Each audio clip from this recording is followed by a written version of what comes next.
de educação, faz muito bem à própria educação. Você acha que essa questão da mediação política é mais complicada hoje do que na época que a senhora fez parte do governo? Quer dizer, a senhora, uma das razões pelas quais a senhora deixou o governo naquela época foi por dificuldade na mediação política com outras áreas em questões do meio ambiente que eram complexas e tal. A educação também tem um problema de coordenação, tem um problema de coordenação com estados, com municípios e várias questões desse tipo. A senhora acha que no ambiente atual essa mediação política é mais complicada ou diferente? Não, eu não deixei o Ministério por falta de mediação política. Eu deixei o Ministério por coerência. Inteira coerência. Não é? No momento em que eu tinha um plano de combate ao desmatamento, que estava sendo implementado, que o governo do Mato Grosso chega e o governo de Rondônia, e diz que os dados da Secretaria de Meio Ambiente do Mato Grosso, que havia acabado de ser criada, eram mais importantes e verídicos do que a série histórica do INPA, que fazia acompanhamento do desmatamento polígono por polígono, e eu estou vendo que vão induzir o presidente da República a um erro que seria imperdoável. Eu digo, a única forma que eu posso ajudar é saindo do governo. E, ao sair do governo, de fato, ajudei, porque o governo foi obrigado a manter o plano. Eu não saí por falta de capacidade de mediação política. Eu saí por coerência, não é? Até porque fazer um plano envolvendo 13 ministérios, não é? E esses 13 ministérios trabalharem e, durante um período curto de tempo, ser capaz de reduzir desmatamento em mais de 50%, é algo que é uma mediação política enorme. Agora, não é? Eu não era presidente da República, mas hoje, talvez, a gente esteja vivendo um ambiente muito polarizado.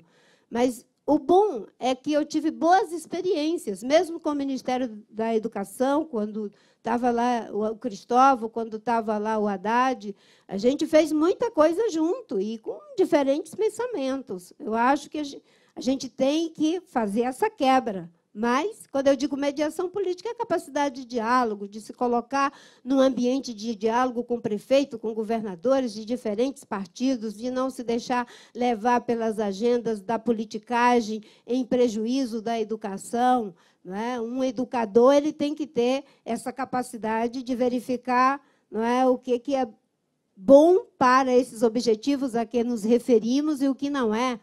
Por exemplo, eu vi uma experiência no estado da Bahia, que até a sobrinha, eu sempre esqueço, a sobrinha, né, que lembra do... A Cibele, do Amado, do Jorge Amado, em que eles fizeram um trabalho regional maravilhoso com prefeituras, criaram um consórcio em que, segundo a experiência que ela me relatou, eu a conheci dentro do avião, e aí eu estava com sono, e começamos a conversar, e passamos o voo todo, perdi até o sono, ela relatando a experiência do que eles fazem, que, em alguns casos, alguns secretários, mesmo mudando de prefeito, mesmo mudando, eles mantinham o secretário. É algo incrível, essas experiências de educação continuada. É isso que faz com que a agenda seja institucionalizada e não partidarizada, que seja institucionalizada e não fulanizada. Aliás, o Brasil precisa institucionalizar a conquista em vez de fulanizar, de partidarizar. Política de educação, de saúde, são políticas de longo prazo, no curto prazo dos políticos, e você tem que transformar isso em legado, em ganho, e é assim que a gente melhora qualitativamente, substantivamente, a educação e a saúde e outras políticas públicas. Quem fala? Candidata Marina, eu inauguro agora a etapa temática aqui da nossa conversa. E ainda que não haja, e as experiências de sucesso no Brasil, mesmo fora do Brasil, e a própria literatura mostra que em educação não tem a solução mágica, a famosa bala de prata para resolver todos os nossos desafios, né? Ainda que isso esteja bastante documentado e comprovado, a literatura mostra que não há avanços significativos e consistentes sem que a gente tenha professores bem preparados, motivados e com boas condições de trabalho. A senhora mencionou, na sua fala introdutória, com bastante força, a centralidade que, num eventual governo Marina, a valorização dos professores estaria presente, né?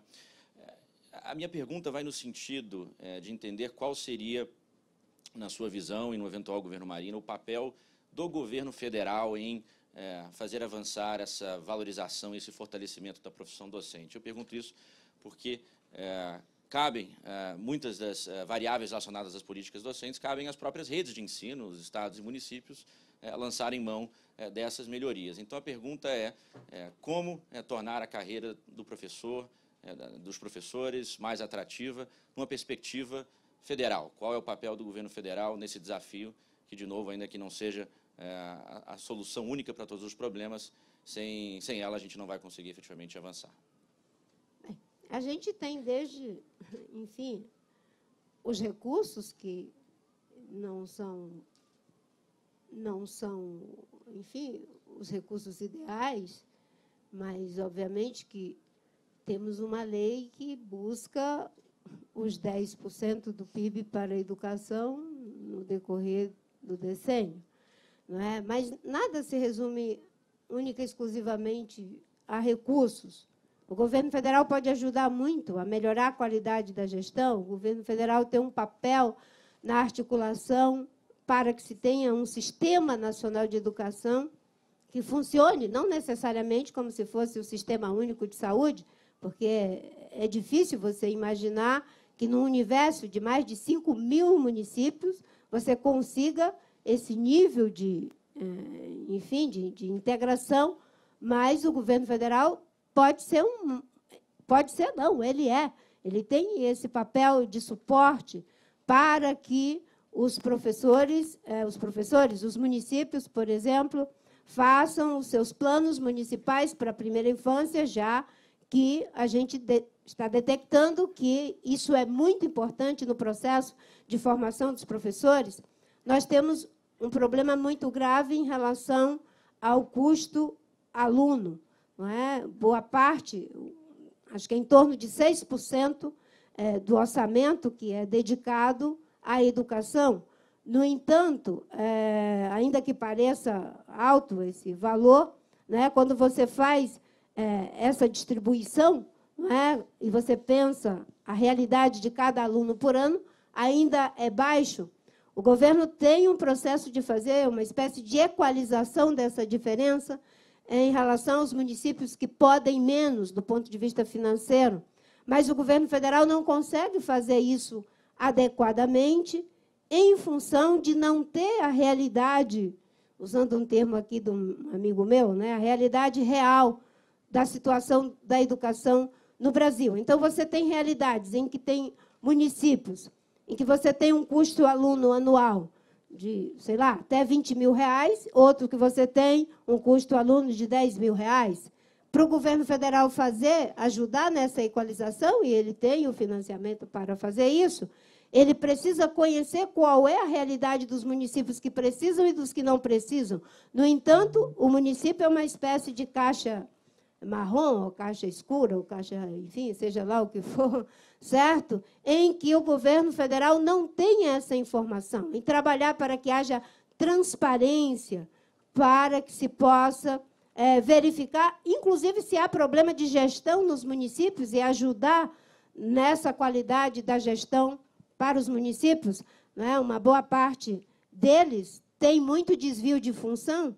Hoje, inclusive, o problema do salário dos professores, do mau custo, é uma grande quantidade de professores que estão em sala de aula, à disposição de prefeito, à disposição de deputado, à disposição de político. Eu me lembro que, quando eu vou parar por aqui, era deputada, enfim, estadual, eu acho, né? E a gente ganhou a prefeitura e o Binho virou secretário de Meio Ambiente. O Binho, meu amigo, mas é um grande educador e foi governador do Acre.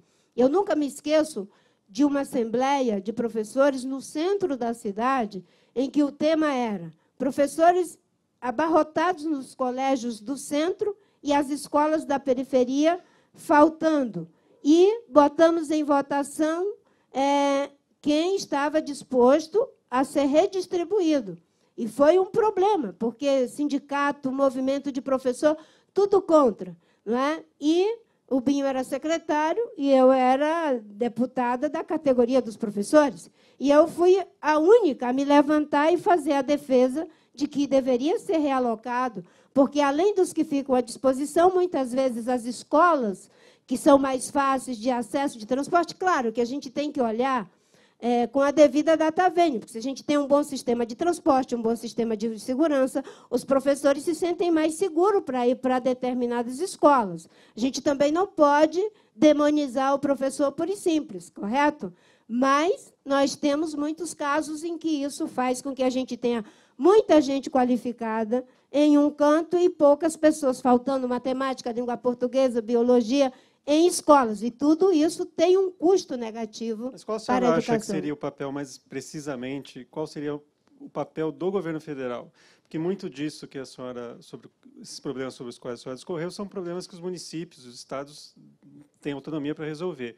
Qual seria o papel do governo federal em induzir ou definir padrões? Posso só complementar aqui a pergunta, Ricardo? Porque ainda ficando no tema professor, né, que, de fato, como disse o Olavo, é o que mais se aproxima da bala de prata. Assim, a gente precisa, urgentemente, no país, qualificar melhor, apoiar melhor os professores. A gente fez uma pesquisa bem recente que mostrou que os professores, eles querem, para além, obviamente, do salário, eles querem ser ouvidos, eles querem participar, né, do processo de elaboração das políticas, eles querem ser envolvidos. É uma das categorias e profissões mais isoladas e mais, assim, a gente não tem dado bola para o professor mesmo, e a gente precisa mudar essa realidade. E aí, complementando a pergunta do Ricardo, o governo federal, ele tem, assim, estados e municípios têm lá a atribuição constitucional em relação à educação básica. O governo federal tem prioritariamente com o ensino superior, e é no ensino superior que o professor é formado. Então, assim, dentro dessa perspectiva da formação inicial do professor, a senhora apoia a mudança de currículo? Você acha que a gente consegue avançar num caminho de fazer com que os professores sejam mais bem preparados para a sala de aula?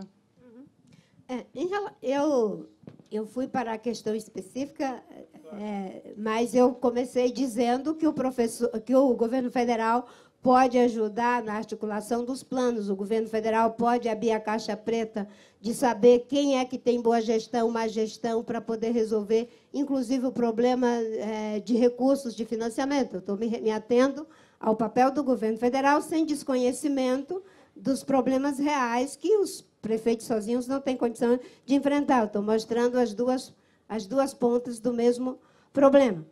Isso que você levantou é fundamental, Priscila, porque eu mesma sou professora de História.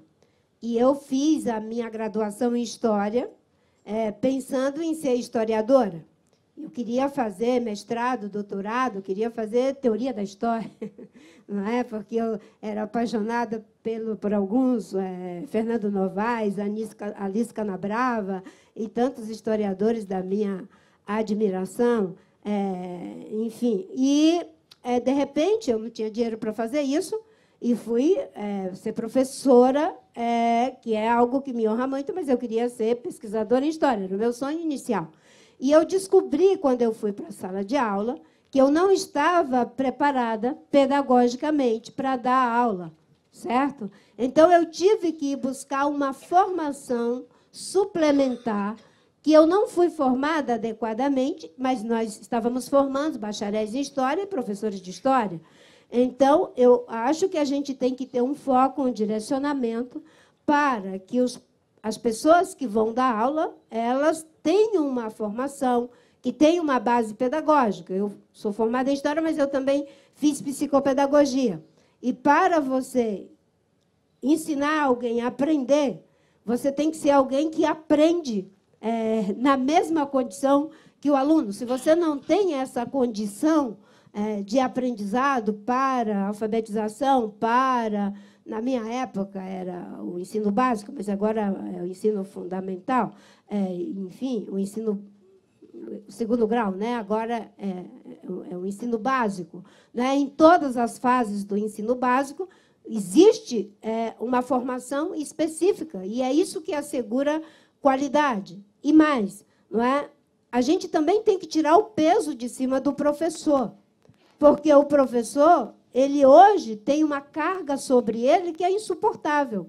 Os problemas da sociedade vêm por cima dos professores. Os laços parentais são enfraquecidos e o problema vem para cima do professor. Então, o professor tem que ensinar, o professor tem que acolher, o professor tem que inscrever no aluno ideais identificatórios que, muitas vezes, ele não consegue no espaço em que ele vive. Por isso que o estímulo precoce ajuda muito a que as crianças, em contato com essa aprendizagem, que não é somente do letramento, ela seja também uma aprendizagem para a vida. Deixa eu pegar esse gancho, então, Marina, porque então você está falando de desenvolvimento na primeira infância, desenvolvimento cognitivo, social e emocional das crianças, porque, de fato, fazendo isso bem, a gente consegue, inclusive, facilitar, né, em certo sentido, o trabalho do professor, ajudar como sociedade, ajudar como política pública.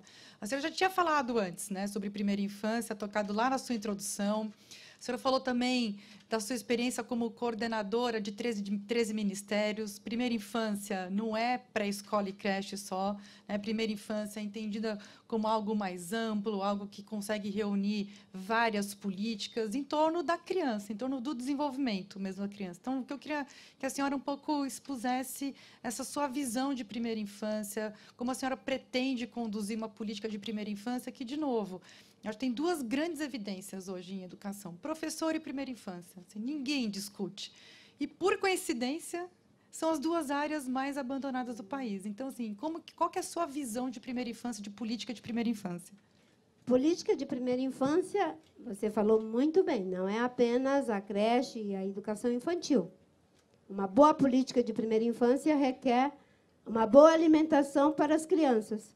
Uma boa política de primeira infância requer um ambiente seguro para as crianças, porque a criança vai para a escola com medo de uma bala, a criança um dia vai, outro não vai.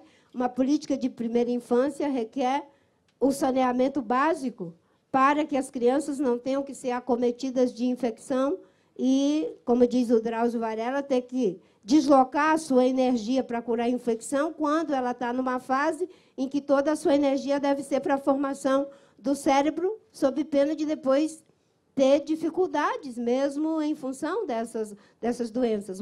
Uma política de primeira infância requer também um olhar para a família, ou, ampliando a ideia de família, os agentes parentais, os cuidadores, os laços que dão suporte e sustentação a essa família. Uma criança que não é estimulada precocemente, ou na idade, não é precocemente, é na idade certa. A criança é estimulada desde que nasce. Né? O ser humano é a única criatura que tem que aprender a ser gente. Certo? Diferentemente do cavalinho que já nasce pulando, relinchando, achando a teta da mãe, a criança, se ela não é levada, ela vai morrer de fome. Se ela não é ensinada a falar, a interpretar, a sentir, ela vai ter problemas. Então, a primeira infância é fundamental. Eu falo isso com muita tranquilidade, porque, do ponto de vista do letramento, eu só fui ter acesso aos 16 anos. Mas eu fui uma criança altamente estimulada pela minha avó nos conhecimentos ligados às minhas estruturas, à minha realidade cultural. Eu sempre brinco que eu era analfabeta até os 16 anos, mas PhD em saber narrativo. Não é? Então, eu entrei na escola pela primeira vez aos 15 anos, e acho que talvez por ter sido muito bem estimulada na lógica do saber narrativo, em menos de 15 dias eu estava alfabetizada. Não é? Porque eu entrei na sala de aula, eu sabia um pouco de matemática, a professora estava ensinando os dígrafos e os fonemas. Eu não sabia disso, que era dígrafos e fonemas, certo, gente? Eu tinha saído do seringal. Então, não sabia ler nem escrever, mas era isso que ela estava ensinando. Então, eu pensei, é assim, ela ensina as letras, o som das letras, e soma o som das letras. Então, eu vou aprender as letras, o som das letras, e vou somar o som das letras, e vou criar as palavras. E eu saí dali sabendo ler e escrever palavras que não tinham Y, nem SH, nem CH, certo? Por quê? Porque minha avó era uma poetisa que lia um livro de cordel, e meu pai lia para ela, analfabeta, ela decorava em 2 vezes. E ela cantava os livros para mim. Sentava numa cadeira, ela era Marina. Sentava na outra, ela era o Alonso. Sentava numa cadeira, ela era Zé Pretinho. Sentava na outra, ela era o Cego Aderaldo. Então, era um universo simbólico enorme, certo? E eu entro na sala de aula pela primeira vez e a professora me chama, eu vou na mesa dela e ela pergunta se eu sou abestada, porque quando chama é para responder presente, não é para ir na mesa do professor. Não é? Então, uma pedagogia de uma professora que não tinha sido bem formada, de uma professora que não tinha um salário decente, mas uma professora por quem eu tenho extrema gratidão, porque, com aquela pedagogia, ela me põe aqui, agora, conversando como candidata à presidência da República com os senhores que são especialistas em educação. Então, eu sei o valor da educação, e eu sou obrigada a ter que falar dele tecnicamente, do Plano Nacional de Educação, na base comum curricular, eu tenho que falar dele tecnicamente. Mas, antes disso, é um propósito, é um ideal de vida, é um compromisso de quem sabe que a educação é o que cria igualdade de oportunidade, em que a gente pode ser diferente na roupa que a gente veste, na comida que a gente come, mas aqui dentro, não é? Os meus colegas de classe média que achavam que eu era moporonga, inclusive meu amigo Binho, né? É meio estranha, uma roupa esquisita, um sapato esquisito, não tão da moda. Não é? A gente era igual, e depois a gente se descobriu igual, a gente se descobriu... enfim, o espaço do conhecimento é uma coisa linda, né? E ele transita, ele navega, é quase que uma relação inconsciente. A senhora estava falando da sua experiência pessoal e a idade que a senhora entrou na escola é uma idade complicada, né? Nós estamos agora discutindo a reforma do ensino médio e a gente queria saber um pouco a avaliação que a senhora faz da proposta que foi colocada e que ainda está por ser implementada e quais as dificuldades que a senhora acha que vão ser encontradas, os gargalos e como removê-los. É um esforço, porque, de fato, o ensino médio tem graves problemas. Há uma grande evasão de sala de aula, e os diagnósticos que vocês fazem, eu bebo na própria fonte do todos, né? É de uma situação muito difícil. Hoje, os jovens eles não têm, enfim, um sentido prático na escola, a evasão escolar diz isso muito fortemente. E essa nova base, enfim, essa nova... a base comum curricular, o que vai acontecer na implementação dela, tem uma dificuldade que precisa ser pensada. Qual é a dificuldade? Você vai criar uma trajetória com base nas escolhas que você vai fazer, mas existem municípios que só têm uma escola de 2º grau. Apenas uma.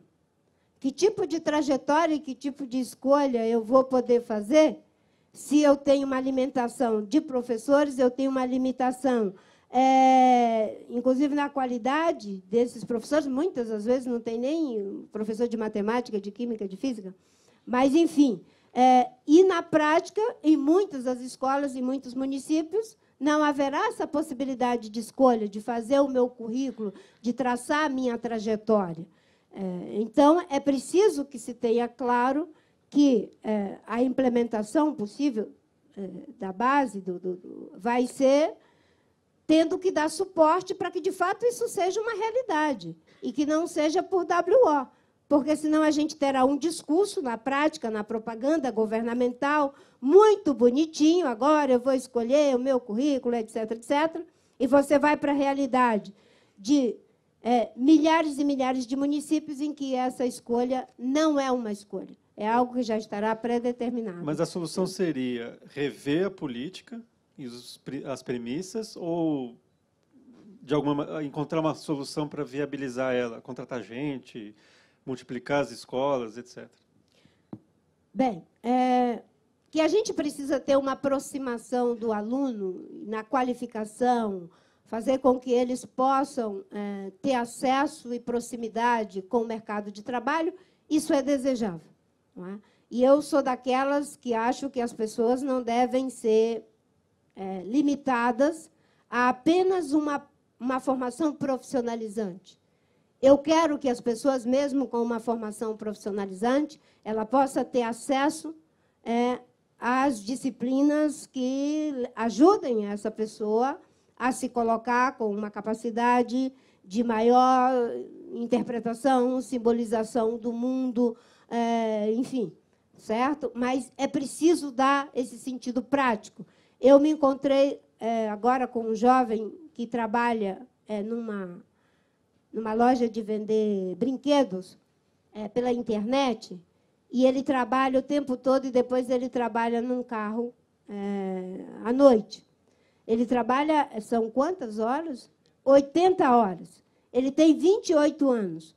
E ele falou uma coisa para mim: senadora, eu estou lutando, eu estou batalhando, mas na minha comunidade o problema são os jovens. Eles não têm alternativa. A única alternativa é a educação. Se não tiver uma educação que dê a eles uma possibilidade de trabalho, um lugar no mundo, é muito difícil o problema que a gente está vivendo de violência e de desemprego. Então, está correto, mas é preciso, e isso nós estamos estudando com a minha equipe, como é que a gente resolve o problema para que, de fato, seja uma escolha. Se é para ser uma escolha, tem que ser na prática, tem que suprir essa dificuldade a que me referi. Candidata, emendar uma pergunta dupla, composta de dois desafios que dizem respeito, em grande medida, ao papel do governo federal. Um sobre governança federativa e o segundo ponto, financiamento, principalmente numa perspectiva supletiva do governo federal.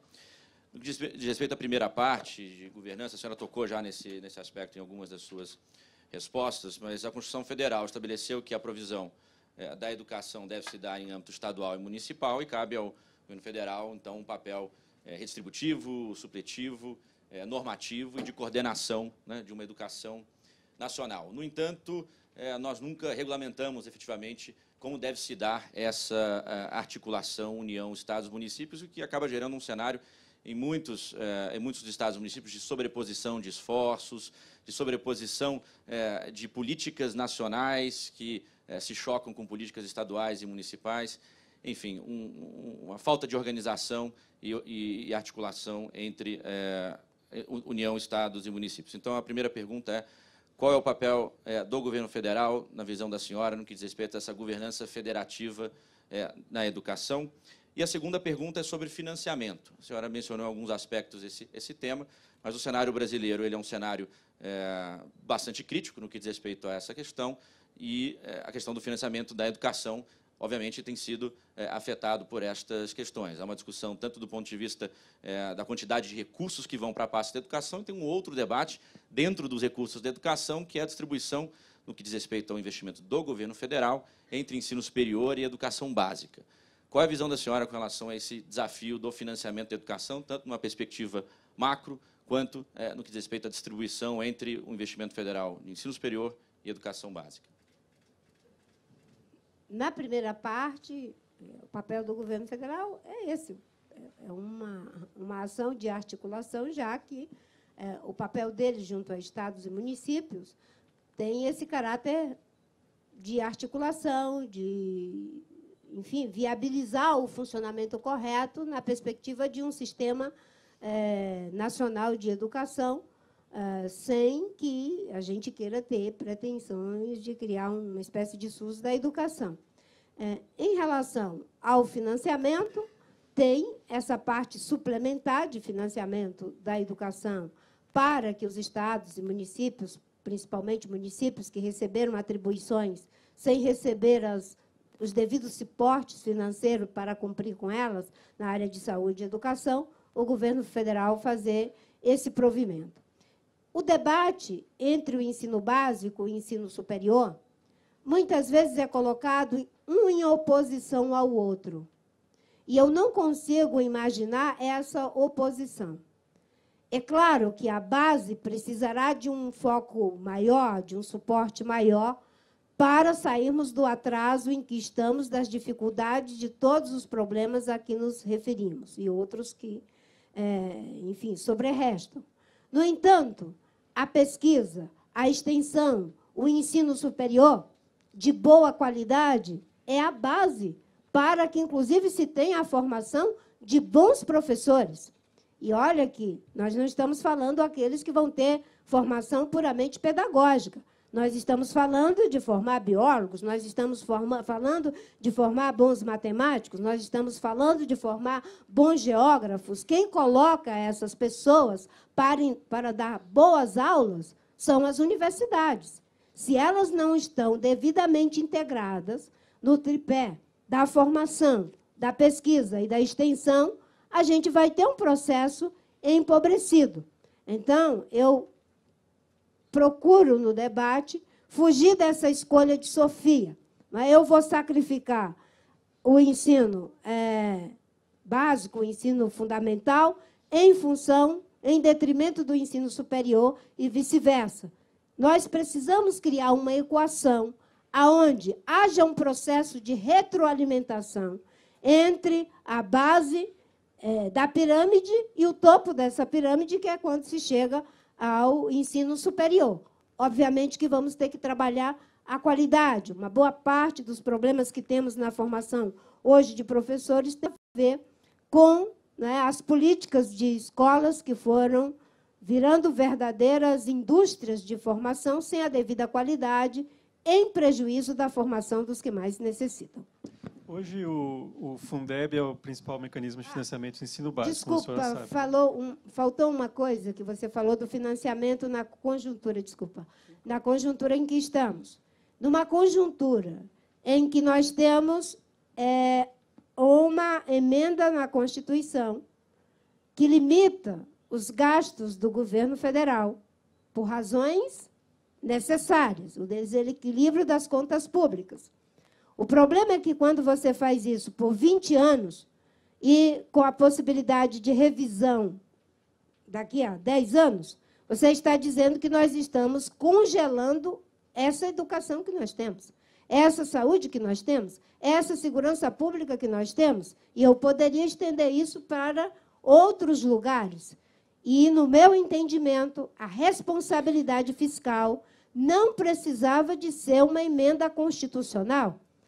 E eu, como, de alguma forma, fui antecipando algumas coisas, em 2010, nas minhas diretrizes programáticas, eu já dizia que a gente precisava migrar para um regime de capitalização na Previdência. Em 2010, nas diretrizes programáticas, a gente já dizia que era fundamental controlar gasto público, fazendo da seguinte forma, na aprovação da lei orçamentária, na lei de diretrizes orçamentárias, onde você, não é, limita o gasto público à metade do crescimento do PIB. Se o PIB cresceu 4%, você pode comprometer 2%, e assim você vai ter o equilíbrio das contas públicas. Agora, a gente tem a lógica do Barão de Munchausen, né? Então, você está na areia movediça, não tem como sair, fica puxando o próprio cabelo.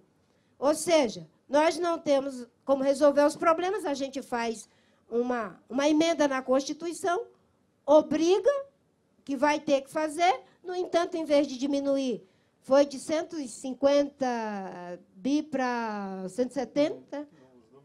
Pois é, mais ou menos por aí, certo? E se cria um problema que o próprio Tribunal de Contas está dizendo.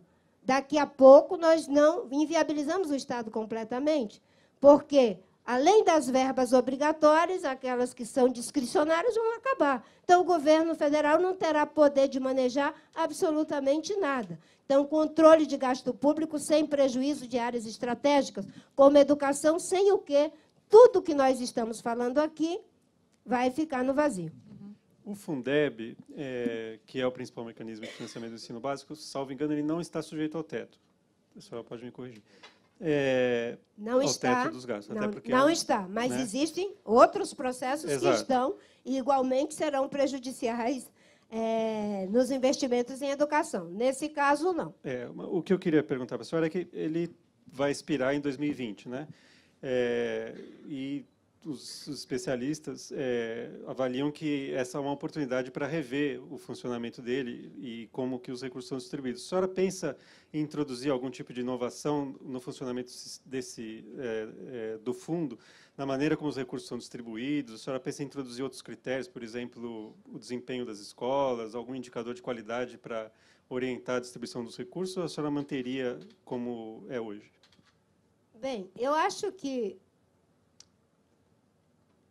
os programas que têm contrapartida simples, eles são muito bons. Eu advogo isso não só nesses casos, tipo o esforço que pode ser feito por municípios para ter um melhor desempenho, desde que devidamente suportados. Suportados no sentido de serem ajudados a fazer seus planos municipais, serem ajudados a implementar suas estratégias em termos de melhoria da qualidade do ensino. Essas contrapartidas são importantes, porque você vai criando mecanismos para que haja uma melhora efetiva na qualidade da educação e é possível. Mas essa revisão, eu concordo, esse momento vai ser uma oportunidade. Nós temos uma experiência que vai completar um ciclo. Ao completar esse ciclo, a gente tem uma avaliação de que está divino, maravilhoso, e mantém do jeito que está, ou, com o olhar da inteligência, da educação brasileira, inclusive o trabalho que está sendo feito aqui pelo próprio governo e pela experiência dos governos municipais, poder introduzir, sim, novos critérios, novas formas. Eu tenho experiências em outros setores nessa questão da qualidade do desempenho. Acho que os programas de contrapartida simples associado à transferência direta de renda deu uma qualidade muito boa para políticas públicas em relação às políticas de contrapartida simples do Bolsa Família. Né? Não vejo por que não se ter métricas que ajudem os municípios a se esforçarem para poder ter mais. O problema é que não se pode criar um círculo vicioso, porque quem não consegue é abandonado, como foi no caso das universidades. E aí nunca vai conseguir mesmo, nunca. Não é? Você tem que ter fórmulas inteligentes para que aquilo que é para estimular não condene alguns a ficarem eternamente onde estão. Candidata, eu vou só passar aqui para o Ricardo as perguntas que estão chegando aqui pela internet, mas enquanto ele está olhando, eu queria fazer aqui a última pergunta desse bloco temático que, não sei se a senhora reparou, a gente aqui passou pelos temas que estão na agenda do Educação Já. Né? São justamente as 7 medidas que a gente precisa alavancar no país para a gente conseguir sair desse patamar muito baixo e resolver a crise da aprendizagem que a gente tem hoje no Brasil, infelizmente. A senhora falou sobre a sua experiência pessoal em relação à alfabetização, que é uma experiência que tem seus êxitos, mas mostra o fracasso do país em alfabetizar todas as crianças na idade certa. Hoje, 55% das crianças no final do terceiro ano do fundamental, então crianças com 8, 9 anos, 55% delas não estão alfabetizadas plenamente. A gente falou outro dia, a gente até conversou aqui sobre igualdade de oportunidades, a senhora também falou sobre esse tema, igualdade de oportunidades. Para a gente realmente falar sério sobre igualdade de oportunidades, a gente tem que garantir que, no mínimo, toda criança esteja alfabetizada, no máximo até o final do 2º ano do ensino fundamental, né? que é quando as crianças completam 8 anos de idade. Aí sim a criança vai ter possibilidade, tendo um bom professor, tendo boa gestão na sua escola e na secretaria, enfim, todas as políticas pelas quais a gente passou aqui nessa conversa, a criança consegue ir para frente. As crianças, elas aprendem, depois elas têm todo o seu desenvolvimento garantido. Então, eu queria, para encerrar esse primeiro bloco, antes de passar para as perguntas dos internautas, queria entender assim, um pouco qual que é a proposta que a senhora tem para a gente conseguir, via governo federal, obviamente, ajudar os municípios, porque prioritariamente essa é uma tarefa dos municípios, como que a gente garante que nenhuma criança fique para trás, para que toda criança com 8 anos de idade esteja plenamente alfabetizada? Nós temos um déficit ainda de crianças que não estão na escola, e sem falar nesses que estão na fase de criança, nós temos um problema daqueles acima de 15 anos que ainda são analfabetos. No Brasil, ainda temos uma grande quantidade de pessoas que são analfabetas. Mas, para mim, é o compromisso de que, por exemplo, o Plano Nacional de Educação tinha metas a serem cumpridas até 2016, nós estamos em 2018 e estamos totalmente aquém. Não é? É perseguir a meta. Dentro do quanto de um governo que terá 4 anos, evitar todos os esforços, do ponto de vista da articulação do sistema, do ponto de vista dos recursos, para que a gente não tenha nenhuma criança fora da escola na faixa de 5 até o processo da sua alfabetização. Não é? O dado que eu vi um dia desse, de que, aliás, é do próprio Todos pela Educação, quando a gente pega aquelas medidas, né? Todas as crianças na escola, todas as crianças alfabetizadas até 7, 8 anos, todos os jovens até os 19 anos com diploma de 2º grau, mais recurso e melhor gestão, enfim, todas as pessoas com o conhecimento adequado ao ano de escolaridade que ela tem. A gente olha para isso e diz, meu Deus, é tudo tão simples. Não parece tão simples? E é tão simples que é estranho, porque não se está fazendo. Então, dentro da implementação do plano e dessas metas, que parecem muito simples e que ninguém até hoje fez, é o compromisso de viabilizar. E eu sempre, para mim é muito difícil, porque eu sempre coloco que boa parte dos problemas já estão resolvidos. Boa parte dos problemas já tem respostas técnicas e, às vezes, até financeiras. O que falta é o compromisso ético de fazer. E eu vou pegar uma experiência aqui, usando a linguagem da educação, não é? Recorrendo ao velho Piaget, pegando uma estrutura prévia para dizer que boa parte dos problemas não se resolve, não é por falta de dinheiro e nem por falta de resposta técnica, é por falta de compromisso ético. Quando eu cheguei no Ministério do Meio Ambiente, o desmatamento estava em 27 mil quilômetros quadrados. Se eu tivesse dito uma meta, na hora que eu entrei, ninguém iria acreditar. No entanto, o compromisso ético de que nós iríamos fazer a curva embiocar, como diz no norte, para baixo, fez, de fato, ter uma curva que era ascendente virar uma curva descendente. Compromisso ético. Hoje ninguém discute mais propósito em política, ninguém discute mais, é só a tecnicalidade. Porque 2014 foi o ano da tecnicalidade, se ia aumentar não sei quantas mil creches, se ia fazer não sei quantos mil não sei o quê. E olha como é que nós estamos. A classe média C ia cada vez mais para o paraíso, e olha como é que nós estamos. Se a gente perde a dimensão do propósito, se a gente perde a dimensão de qual é o ideal que nós temos, para mim, a educação é a base sobre a qual as pessoas desenvolvem suas potencialidades, mas é também a base sobre a qual a gente vai desenvolver o futuro do nosso país. Se nós queremos um país economicamente próspero, socialmente justo, politicamente democrático, culturalmente diverso e ambientalmente sustentável, a educação é a base para que a gente comece a transformar as nossas vantagens comparativas em vantagens reais. Sem educação, a gente não vai conseguir isso. Mas tudo, às vezes, vira uma métrica. Então, essa métrica, nós precisamos perseguir, ela é a ferramenta. Mas, antes dela, vem o propósito. E eu acho que o que nós estamos fazendo aqui com os candidatos é buscando esse propósito de colocar a nossa ética orientando a técnica, para viabilizar a educação de qualidade, a formação de qualidade para os professores, sem o que nós continuaremos um país que é gigante apenas pela própria natureza, sem ser o país que se agiganta pela natureza das decisões que a gente toma. Passando aqui para as perguntas que a gente recebeu de quem está acompanhando pelas redes sociais, uma pergunta de uma pessoa chamada Wagner, quer saber a sua opinião sobre escola em horário integral, inclusive, especialmente no ensino médio, e como uma medida para combater, para obter uma redução das taxas de homicídio em regiões mais pobres e especialmente entre os jovens.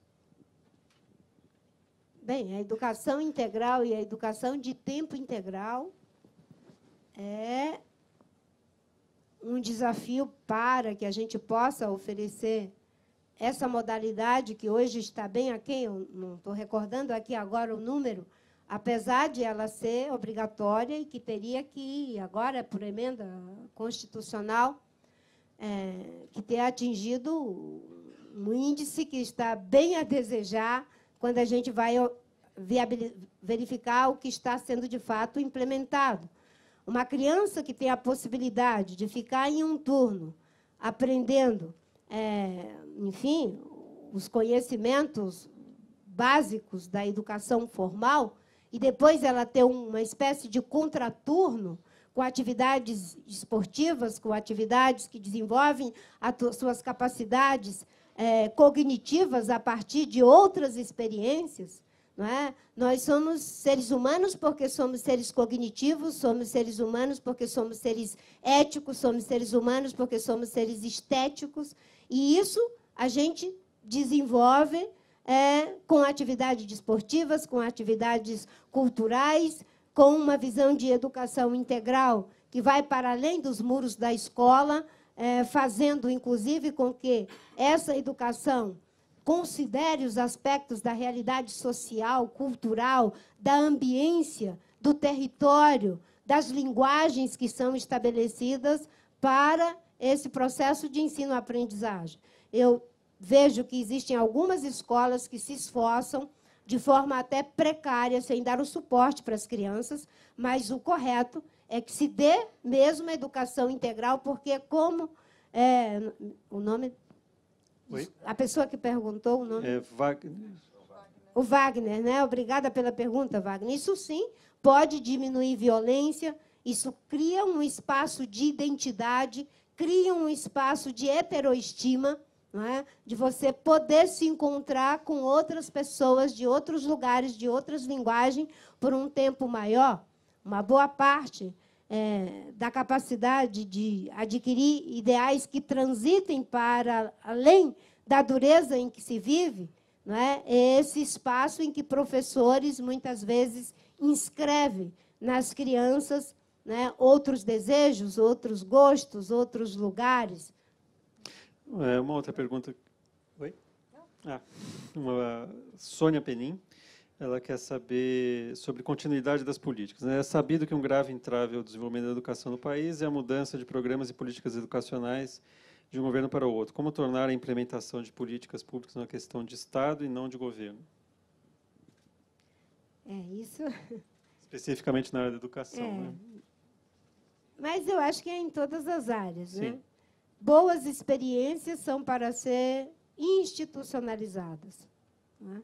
Tem um livro muito interessante chamado Por que as Nações Fracassam? Eu acho que boa parte das pessoas, enfim, já leram esse livro. Ele diz por que países que têm os mesmos recursos naturais, as mesmas possibilidades em termos materiais, têm tantas dificuldades. Aí ele diz, existem os regimes extrativistas e existem os regimes que conseguem se institucionalizar. E os que não conseguem se institucionalizar são esses que fulanizam políticas públicas ou partidarizam políticas públicas. Políticas públicas na educação, na saúde, na economia, no meio ambiente, não é para ser fulanizada nem partidarizada, é para ser institucionalizada. O que funciona em educação deve ser tido como um legado, porque isso, ainda que tenha um governo, um partido, foi feito com dinheiro público, foram funcionários públicos que fizeram, e depois você muda tudo? Não, tem que ter continuidade. O meu lema é política de longo prazo no curto prazo dos políticos, em lugar de política de curto prazo para alongar o nosso prazo na política. Não é? Isso faz a diferença. É você institucionalizar conquistas, não fulanizar conquistas, transformar em direitos. As conferências nacionais de meio ambiente, até hoje, infanto-juvenil, até hoje elas existem, porque nós fizemos questão de fazer uma metodologia que as crianças até vão esquecer que isso começou na gestão Marina Silva. Portanto, ela poderá ser levada para frente, porque, às vezes, a gente pode não gostar do partido, pode não gostar do governo, mas se a gente dá ênfase à política, à proposta, se ela é boa, ela ganha vida própria e ganha cidadania própria. Uma pergunta do André, que está aqui na plateia. A educação tem desdobramentos na sociedade, vice-versa. Como pretende trabalhar a cultura de paz nas escolas, combinadas com competências gerais, habilidades socioemocionais na base nacional comum curricular? Bem, porque além de tratar isso nos conteúdos transversais, eu me lembro que quando nós aprovamos a Lei de Diretrizes e Bases da Educação, eu era senadora, e o relator foi o nosso saudoso Darcy Ribeiro, né? Então, foi um debate muito rico sobre educação com um mestre da cultura. Além desses conteúdos serem tratados de forma transversal, a cultura de paz é muito mais uma experiência vivencial.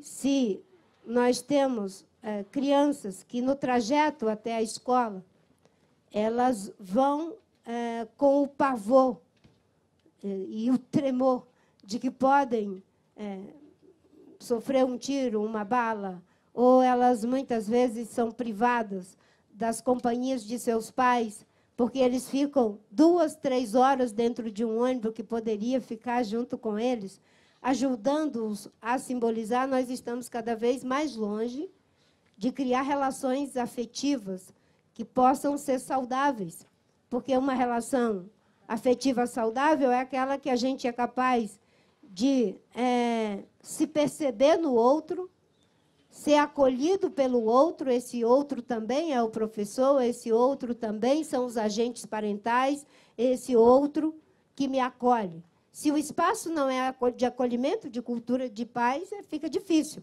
Se o ambiente do meu bairro não é de paz, é difícil. Se o ambiente do meu país não é de paz, fica difícil. Mas esse é o nosso desafio. O nosso desafio de fazer com que a escola seja, inclusive, um espaço de simbolização das experiências traumáticas que a criança vivencia na sua comunidade, às vezes até no seu próprio ambiente familiar. Não é? E para que essa escola seja esse espaço de simbolização, não basta os conhecimentos técnicos, a figura de suporte dos psicólogos, dos psicopedagogos, daqueles que ajudam os professores, não é? Nessa difícil tarefa de melhorar a capacidade de se relacionar consigo mesmo, com as outras pessoas e com o ambiente, não é? Fica difícil essa escola ajudar, mas ela ajuda. E a gente tem que trabalhar para que essa escola seja suportada dessa forma em que eu falei, tanto no conteúdo direto dos processos de ensino-aprendizagem, quanto nos suportes que são igualmente importantes, tanto de atendimentos que, às vezes, não é, a gente precisa para determinadas situações em que as crianças vivem ambientes. Por exemplo, as atividades desportivas, elas ajudam as crianças a ter disciplina, ajudam as crianças a trabalhar em equipe. As atividades lúdicas ajudam as crianças a ter um espaço de retratar a sua própria realidade. Tudo isso são recursos. As escolas de contraturno são um espaço maravilhoso para que se possa fazer isso. O nosso tempo já esgotou aqui, senadora. Acho que a gente tem mais um tempinho para considerações finais. E você quer falar primeiro? Eu queria fazer só, até para ajudar e fazer um gancho para essas considerações finais. Infelizmente, já acabou aqui o nosso tempo. Queria que a senhora falasse sobre... A gente falou bastante de vários temas. A gente, eu acho que o Todos para a Educação é uma das instituições que mais vem defendendo um pacote mais completo. Não tem, assim, poucas coisas que vão dar conta da gente realmente resolver esse atraso educacional enorme. Mas, apesar disso tudo, queria que a senhora falasse, olha, quais são as 3 maiores prioridades para a senhora, como candidata, né, como pleiteadora aí do cargo máximo da República Brasileira, quais são as 3 maiores prioridades na educação para a senhora? E aí já emenda com considerações finais bem curtinhas, porque a gente realmente já, infelizmente, já acabou aqui o tempo. Bem, eu vou ser coerente com o que eu falei no começo. A implementação do Plano Nacional de Educação é uma prioridade. A educação infantil, que é a base para que se tenha uma formação adequada para as nossas crianças criarem essa estrutura que as acompanhará para o resto da vida, sem o que os prejuízos serão irreparáveis, é uma prioridade. E naqueles outros pré-requisitos a que me referi, não é? A formação adequada dos professores, não é? Remunerar adequadamente esses professores, já que tudo passa pela sala de aula, trabalhar para que se tenha um plano de carreira para os professores. É claro que os municípios, a gente não tem como ter um plano unificado, porque as realidades são complexas, mas isso são prioridades. Sem essas coisas, fica muito difícil a gente encarar o gargalo da educação de qualidade que gera igualdade de oportunidade. Finalizando, eu quero agradecer pela oportunidade, parabenizar o Todos pela Educação. Eu tenho dito que a sociedade civil deu as melhores contribuições para melhorar a qualidade da política, para melhorar a qualidade dos serviços, para melhorar a qualidade da gestão. Tem muitas coisas que a gente não precisa inventar a roda. A gente só precisa ter a inteligência de utilizar a roda a nosso favor. Eu, em 2010, dizia que, se ganhasse, eu iria manter as coisas que já haviam sido feitas, o Plano Real e as políticas sociais, e iria completar o tripé com a sustentabilidade. Eu continuo acreditando na mesma fórmula, da mesma forma, não é? A sociedade deu uma grande contribuição para as políticas de combate à pobreza. O Betinho, o Dom Mauro Morelli, foram os pioneiros desse processo. Vocês estão dando continuidade a um legado de forma mais sistematizada para que a gente melhore a qualidade da educação. Meu vice, que me dá aqui a alegria de caminhar junto comigo, o Eduardo Jorge, foi um dos grandes articuladores do Sistema Único de Saúde. Nós tivemos a grande contribuição do movimento ambientalista para as políticas ambientais. O artigo 225 da Constituição Federal foi uma contribuição do movimento ambientalista. Todo o debate que se faz hoje do tema de cidades sustentáveis vem como contribuição de articulação da sociedade civil. Até na economia, na transição do Fernando Henrique para o Lula, um grupo de economistas entregaram para o Palocci a agenda perdida, que ajudou a fazer com que se mantivesse em bom tempo, agora deu problema, a questão do Plano Real. Eu poderia citar recentemente o Centro de Cidadania Fiscal, que eu fui a primeira a visitar, e agora eu vejo que todos os candidatos estão bebendo nessa fonte. O Instituto Igarapé, o Movimento Paz na área de segurança pública, estão dando suporte às candidaturas. Nós temos, eu poderia citar aqui uma infinidade de contribuições relevantes que a sociedade tem dado. Eu fui ministra, não inventei a roda. Transformei em políticas públicas as boas ideias dos movimentos sociais, da academia e dos gestores públicos, que nunca eram ouvidos por seus ministros. Foi isso que fez com que tivesse aquele sucesso. Não tem uma autoria exclusiva, tem uma autoria coletiva. Um presidente da República, ele tem que ter a capacidade de manejar competências. E, se ele tiver essa capacidade, a gente pode fazer muita coisa mesmo. O orçamento para combater desmatamento não existia, porque o governo era do Fernando Henrique, o orçamento anterior. E o orçamento era de 400 milhões. E, quando me disseram não tem esse orçamento, juntamos 13 ministérios, pegamos o dinheiro que já existia, criamos um sistema de monitoramento de desmatamento em tempo real com o sistema que já estava no Ministério de Ciência e Tecnologia.